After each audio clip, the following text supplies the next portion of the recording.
Assalamualaikum warahmatullahi wabarakatuh.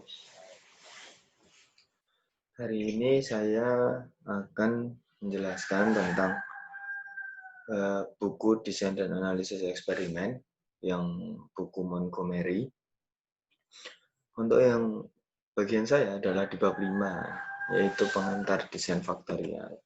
Introduction to Factorial Design. Jadi, di dalam bab 5 itu terdapat beberapa subbab, yaitu seperti prinsip-prinsip umum percobaan faktorial, faktorial 2 faktor dengan fixed effect, setelah itu faktorial ANOVA, terus perluasan lebih dari 2 faktor, kuantitatif dan kualitatif faktor, setelah itu ada desain faktorial, setelah itu ada pemisalan jika ada faktor A dan faktor B, setiap ulangan berisi semua kombinasi dari A sampai B. Nah, kita mulai saja beberapa definisi dasar. Kita bisa melihat ada dua figur 5.1 dan 5.3. Itu bisa kita lihat perubahan respon rata-rata saat faktor diubah menjadi dari rendah ke tinggi. Itu efek utama dari suatu faktor, perbedaan B atau W ya, rata-rata di level rendah dan rata-rata di level tertinggi. Nah, di sini sudah ada rumusnya, efek utama dari faktor A, main efek dari faktor B, setelah itu ada lack of interaction. Jadi ada interaksi dari BW faktor A dan faktor B. Seperti itu. Selanjutnya ada kasus interaksi. Kasus interaksi di sini, kita bisa melihat kalau yang di sebelumnya, itu bentuk kurva, bentuk garisnya itu paralel dari faktorial eksperimen yang tanpa interaksi. Nah, pada saat kasus interaksi, itu tidak paralel. Nah, di sini pun dijelaskan 3 rumus dari efek utama dari faktor A, main efek dari faktor B, setelah itu ada interaksi dari faktor A dan faktor B. Seperti itu. Selanjutnya ada model regresi dan permukaan respon terkait. Nah, kita mengasumsikan kedua faktor tersebut adalah bersifat kuantitatif, misalkan suhu, tekanan, waktu, dan lain-lain.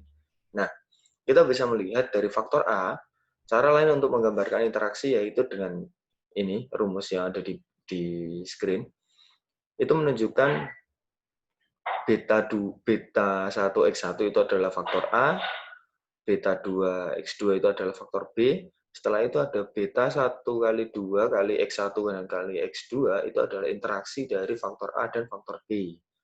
Nah, selanjutnya dilihat dari kontribusi interaksi untuk percobaan ini adalah dapat diabaikan. Seperti itu. Nah, pengaruh interaksi pada permukaan respon. Misalkan kita menambahkan istilah interaksi ke model, seperti hanya dirumuskan itu, interaksi sebenarnya merupakan bentuk lengkungan. Nah, kita menganggap kontribusi interaksi itu tidak bisa diabaikan.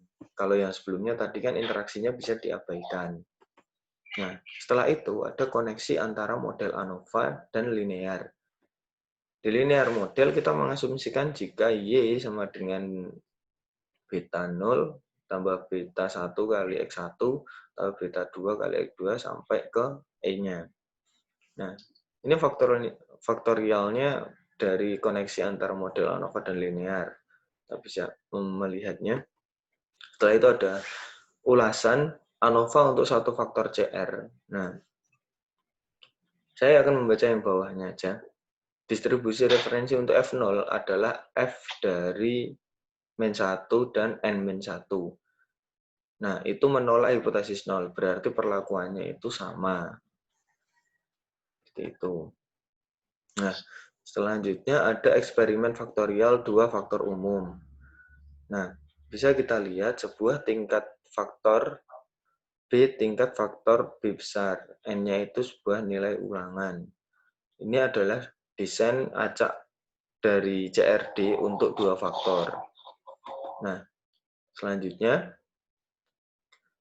bisa kita lihat dari general arrangement for a two-factor factorial design. Nah, model statistiknya bisa digambarkan seperti ini. Dengan model lain atau model rata-rata, model regresinya itu dapat dimanfaatkan, yaitu mu adalah efek rata-rata, keseluruhan, itu efek dari tingkat beta dari baris A. Nah, itu komponen kesalahan acak. Setelah itu ada desain faktorial 2 faktor. Nah, di sini kita bisa mengetes hipotesis dari equality dari barisnya itu sendiri. Nah, selanjutnya ada tabel ANOVA untuk desain faktorial 2 faktor. Distribusi referensi untuk F0 adalah F pembilang DF dan penyebut DF distribusi. Itu menolak hipotesis 0, berarti perlakuannya sama jika P-value-nya kurang dari 0,05, di mana P-value sama dengan 1 min PF. F0 yaitu pembilang DF dan penyebut DF tadi. Selanjutnya ada eksperimen desain baterai. ANOVA untuk CRD 2 faktor. Nah, tabel tersebut menunjukkan interaksi yang signifikan antara jenis bahan dan suhu. Selain itu, efek utama dari jenis yang suhu juga yang signifikan. Seperti itu. Nah, selanjutnya ada tabel ANOVA untuk desain faktorial 2 faktor yang memperbaiki efek kasus. Nah, itu distribusi referensi untuk F0-nya juga sama, F pembilang DF dan penyebut DF distribusi. Menolak hipotesis 0, jika p-value-nya min kurang dari 0,05 dan p-value-nya 1 min PF. Seperti itu. Selanjutnya ada eksperimen desain baterai. Ini contohnya ya. Dari figur 5.9 bisa kita lihat dari beberapa material. Nah, untuk membantu dalam menafsirkan hasil percobaan ini akan sangat membantu untuk membangun grafik tanggapan rata-rata pada setiap kombinasi pengobatan. Interaksi yang signifikan ditunjukkan oleh kurangnya paralelisme garis. Secara umum, umur yang lebih panjang diperoleh pada suhu rendah. Nah, kita bisa melihat average life-nya dan temperaturnya itu. Semakin panjang dia umurnya, itu berarti semakin rendah suhunya. Seperti itu. Nah, selanjutnya masuk ke analisis residual, yaitu contoh 5.1. Nah, dari figur 5.11 dan 5.12, kita bisa mengambil kesimpulan plot probabilitas normal dari residu ini tidak menggunakan sesuatu yang sangat menyusahkan, atau meskipun residu negatif terbesarnya adalah 60,75 pada 15 derajat Fahrenheit untuk bahan satu memang menonjol agak dari yang lain. Dan ada beberapa kecenderungan ringan untuk varian dari residu meningkat seiring dengan bertambahnya usia baterai. Seperti itu contohnya. Selanjutnya, yang gambar 5.13 dan 5.14. Nah, kita bisa melihat masing-masing plot residu versus jenis material dan suhu, kedua plot mengindikasikan ketidaksamaan varian ringan dengan kombinasi perlakuan 15 derajat Fahrenheit dan jenis bahan satu mungkin memiliki varian yang lebih besar daripada yang lain. Seperti itu. Mungkin sekian presentasi saya untuk bab 5 buku Montgomery. Terima kasih. Assalamualaikum warahmatullahi wabarakatuh.